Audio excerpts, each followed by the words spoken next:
myself Dr. Lalita Punia, and in today's lecture we will study the structure of DNA. The contents are primary structure of DNA, secondary structure of DNA, and alternative structure of DNA. First of all, we have to know what is DNA. DNA is a polydeoxyribonucleotides which is found in mitochondria, chloroplast, and chromosome. DNA is made up of molecules called nucleotides. Each nucleotide contains a phosphate group, a sugar, and nitrogen bases. The sugar which is present in DNA is deoxyribose, and the nitrogen bases are adenine, thymine, cytosine, and guanine. Now, this is the primary structure of DNA. In primary structure, the DNA has various nucleotides which are linked into a polynucleotide chain by a backbone consisting of an alternating series of sugar and phosphate residue. There are 4 types of deoxyribonucleotides in DNA are deoxyadenylic acid, deoxyguanidinic acid, deoxycytidinic acid, and deoxythymidinic acid. In backbone, the 3' of the 1 pentose sugar is connected to the 5' position of the next pentose sugar through a phosphate group, and the linkage is called phosphodiester linkage. The nitrogen bases protrude from the backbone.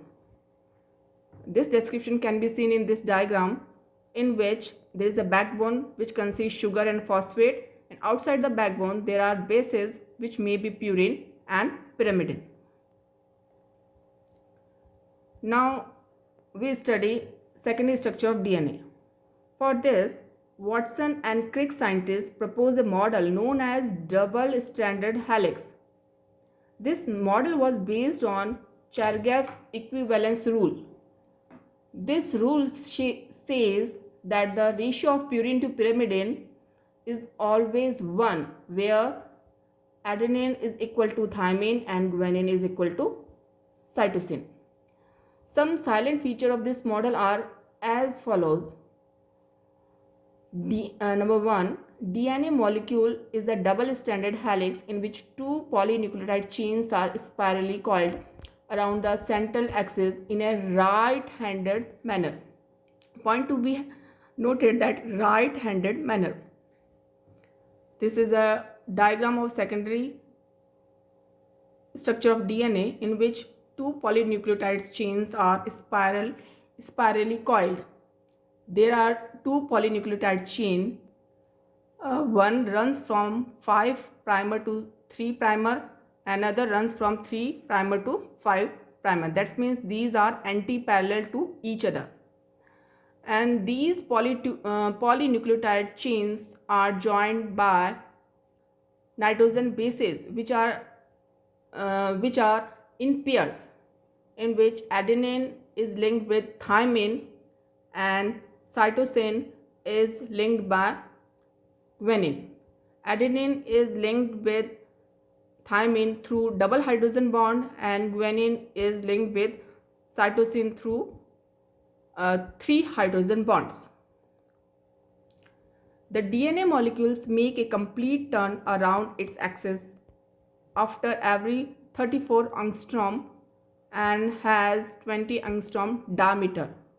So the distance between adjacent pair is 3.4 angstrom. So we can calculate the number of base pair in each turn, which are 10 in number. The stability of DNA molecule in the aqueous solution is due to 3 reasons. Number 1, negative charges of the phosphate molecules making it polar. The second one is the hydrogen bonds between nitrogen bases which makes DNA non-polar, and third one is stacking force of the base pair due to interaction of their electron system. This is another diagram of secondary structure of DNA in which there is a distance, there is a 34 angstrom distance between one turn and second turn of DNA. Now we study the alternate form of the DNA helix. DNA molecule exhibits conformational flexibility. It means it can exist in different forms according to the condition of solution.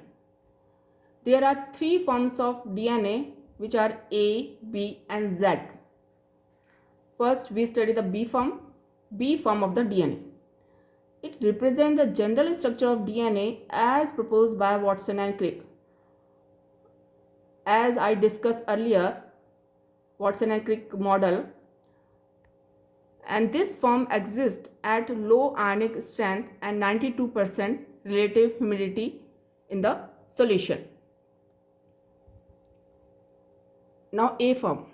A form of the DNA exists at 75% relative humidity in the presence of sodium, potassium or calcium ion.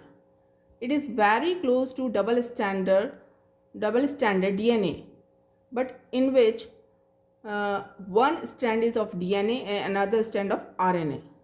So it is a hybrid of DNA and RNA. Both chains are coiled in right-handed helix.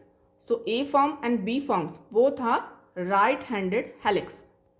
Now we study Z form. Z form is the only left-handed helix. That means two polymer chains are coiled with each other in left direction. It exists at very high salt concentration. The sugar phosphate backbone of two strands appears in zigzag. Hence, the name is zDNA. There are a reason why Z form exists in DNA. The reason is methylation of the nitrogen bases induces the formation of zDNA, and certain regulatory proteins binds with only Z form of the DNA. So zDNA have various regulatory functions in eukaryotes. So this was all about the structure of DNA. Thanks.